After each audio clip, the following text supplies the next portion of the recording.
नमस्कार और दिल से अभिनंदन। देश की स्वतंत्रता की 75वीं वर्षगांठ और आज़ादी के अमृत महोत्सव पर आप सभी को हार्दिक शुभकामनाएं। देश की आज़ादी के लिए प्राण न्यौछावर करने में असंख्य महिलाओं का योगदान रहा। उन्हीं में से एक थी सरला देवी। तो सुनते हैं उनकी कहानी एमपीएस की जुबानी। सरला देवी वह महिला थी जिन्हें भारत में पहले महिला संगठन के संस्थापक के रूप में जाना जाता है। उन्होंने इलाहाबाद में भारत स्त्री महामंडल नामक महिला संगठन खोला था। सरला देवी एक लेखिका, गायिका होने के साथ साथ एक राजनीतिक कार्यकर्ता और नेता भी थी। 9 सितंबर 1872 को कलकत्ता में एक प्रसिद्ध बंगाली परिवार में उनका जन्म हुआ था। उनके पिता जानकीनाथ घोषाल बंगाल कांग्रेस के सचिव थे। उनकी माता का नाम स्वर्ण कुमारी देवी था। वे एक प्रसिद्ध लेखिका थी। सरला देवी अपनी मां के माध्यम से टैगोर परिवार से संबंधित थी, क्योंकि वे देवेंद्रनाथ टैगोर की पोती थी।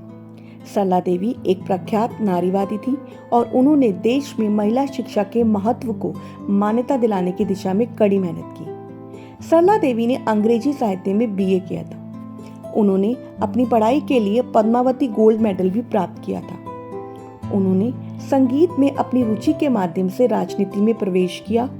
उन्होंने लोगों को ब्रिटिश राज के खिलाफ खड़े होने के लिए प्रोत्साहित करने के लिए गीत लिखना और गाना शुरू किया। स्वतंत्रता संग्राम में भाग लेने वाली सरला देवी फारसी, फ्रेंच और संस्कृत की विशेषज्ञ थी। शुरुआत से ही उनकी साहित्य, संगीत और कला में काफी रुचि थी। सरला देवी ने स्वतंत्रता संग्राम आंदोलन में ब्रिटिश विरोधी आंदोलन की नेता के रूप में सक्रिय रूप से भाग लिया। सन 1901 में जब सरला देवी 29 वर्ष की थी, तब महात्मा गांधी ने उन्हें पहली बार देखा था।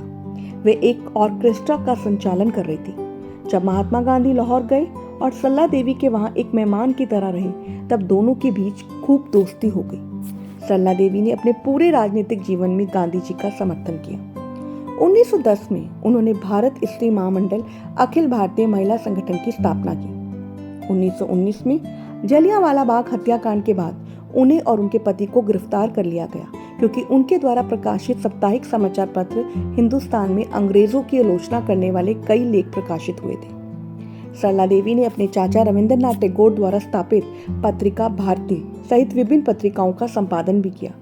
पत्रिका में देश भर के विभिन्न लेखकों के लेख और योगदान शामिल थे। सरला देवी ने स्वयं अपने विचारों को व्यक्त करते हुए पत्रिका के लिए कई गीत और लेख लिखे।